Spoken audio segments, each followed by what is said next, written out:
So this one is to show you what is hypotonic solution. Hypo, less solids on the fluid. Like for example, that fluid can be pure water, half normal saline, or 0.33% of normal saline. So this is again inside the cell, this is outside the cell. Like I said, this one is hypotonic solution, which has less concentration of solids inside the solution. And if we and then for example of this kind of, like for example the pure water is hypotonic. When you give this kind of solution to patient, the cell will shrink because of all the whatever is inside the cell, all the solids will come out of the cell because of through the osmosis. So for example, this one we give this kind of hypotonic solution when the cell is dehydrated. The fluids needs to be put intracellularly. For this, we have to watch for depleting the circulatory system. We have to also monitor that. We have to also know that we never ever will have to give the hypotonic solution to the patient have increased intracellular pressure, or extensive burn or trauma patient, because of you can deplete the fluid out of the system, out of the cell. It's very dangerous. So that's why never ever give the hypotonic solution to the patient who have increased intracranial pressure, extensive burn, or trauma patient. And also I wanted to mention it to you guys that these three type of solution, isotonic, this is isotonic, same amount of solids inside and outside the cell. Hypertonic, this is high concentration of solids outside the cell than inside the cell. And hypotonic solution, which is less solution outside, less solution is less solid of fluid than intracellularly. Those are widely used in the healthcare setting, and nurse must know each of the solution and how it works on the body and why we're giving it. Like we all know that cells have intracellular and extracellular part, and all this solution from inside the cell, outside the cell, or vice versa, will always shift through the osmosis.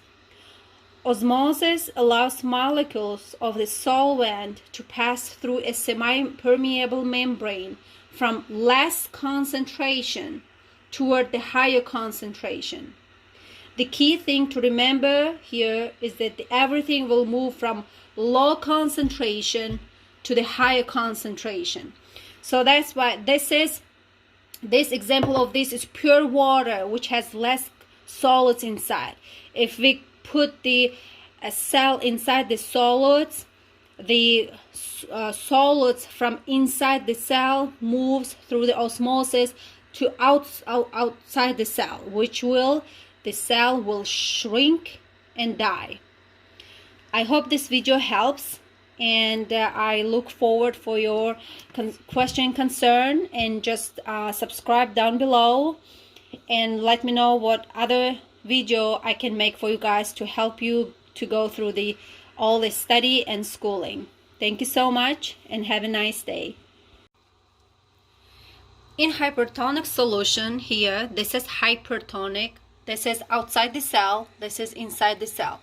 Example of hypertonic solution is 5% of dextrose in normal saline, 10% of dextrose in normal saline, 5% of dextrose in lactated ringer. So it will, if you put a cell inside this, for example, let's say this is 5% of dextrose or 10% or one of this 5% dextrose in lactated ringer solution. If you put the cell inside of this solution, the cell will shrivel. In this solution, the cell the concentration of the solids outside the cell is more concentrated, which has more solution than the fluid inside the cell. So that's why if we put this, normally this kind of solution will be given in ICU because it has a lot of side effects, which we have to really watch for pulmonary edema, fluid shift, and then also this kind of solution normally given through the central line because it's vesicant and it's very hard on vein. It can be high risk for infiltration.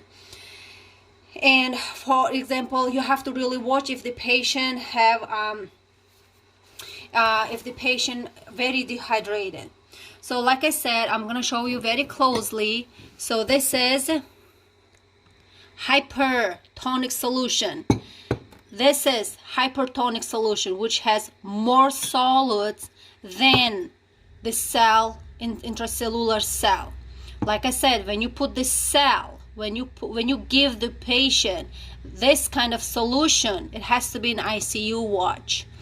Because of, like I said, if you don't watch really closely, the cell will burst and patient will have a lot of side effect, fluid shift, pulmonary edema, and it can die. Patient can die. Next one is we're gonna talk about. Hi everyone, today I wanted to explain to everyone 3 solutions which we use in the hospital in easy way with all the showcases and stuff.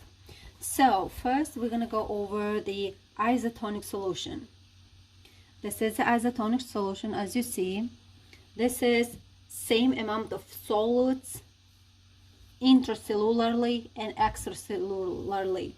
So it means that same amount, at the same amount of concentration of the solids and water are equal on both sides,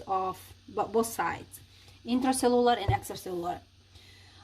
For example, that can be normal saline, it can be a lactated ringer, it can be dextrose 5% in water. So it basically means that when the fluid has been lost extracellularly, then we're gonna give the normal saline or any of this solution to hydrate the cell extracellularly. For example, on DKA. Now I'm gonna show you very closely that you can see same amount of the solids inside and outside the cell. Hi everyone, today I wanted to explain to everyone 3 solutions which we use in the hospital in easy way with all the showcases and stuff.